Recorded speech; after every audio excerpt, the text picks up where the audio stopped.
नमस्कार। भगवत गीता के अध्याय 3 वर्ष यानी श्लोक संख्या 27 में एक बड़ी विलक्षण बात मिलती है। ये वास्तव में एक अद्भुत सूत्र है।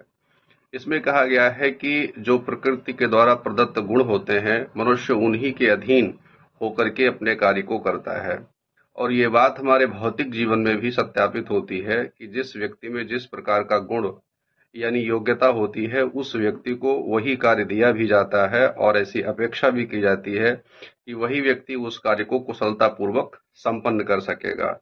तो जब वो वह कार्य कुशलतापूर्वक संपन्न होगा, इसका अर्थ यही हुआ कि हमारे एक प्रोफेसर ने एक बड़ी अच्छी बात कही थी। उन्होंने कहा था, I am not interested in the result but I am interested in the process.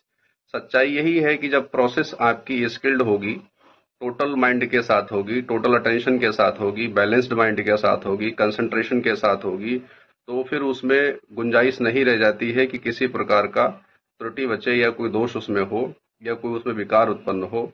ऐसा अनुमान किया जाता है कि वह कार्य एकदम सटीक और ठीक होगा, तो फिर उसके परिणाम की हमें बहुत चिंता की आवश्यकता नहीं रहती। इसका मतलब हुआ है कि हम जो कुछ भी अपने जीवन में करना चाहते हैं, तो उससे पहले हमें उस प्रकार के गुण को भी अपने भीतर विकसित करना चाहिए। अगर कोई व्यक्ति विज्ञान के क्षेत्र में उन्नति करना चाहता है, तो निश्चित ही उस व्यक्ति को तार्किक होना चाहिए, विवेक युक्त होना चाहिए और अच्छा चिंतन और विचार करने वाली दृष्टि भी उसके पास होनी चाहिए। इसी प्रकार से संसार के जितने भी व्यवहारिक कार्य हैं, उन कार्यों को करने के लिए जो अपेक्षित योग्यता होती है, जो आज हमारे शासन प्रशासन के दायित्वों को संभालने वाले लोग हैं, उनका भी एक क्राइटेरिया सेट कर दिया जाता है और उसी ही के अधीन उनकी नियुक्ति होती है और उसी ही के अकॉर्डिंग उन्हें कार्य भी दिया जाता है और उनसे वैसी अपेक्षाएं भी की जाती हैं।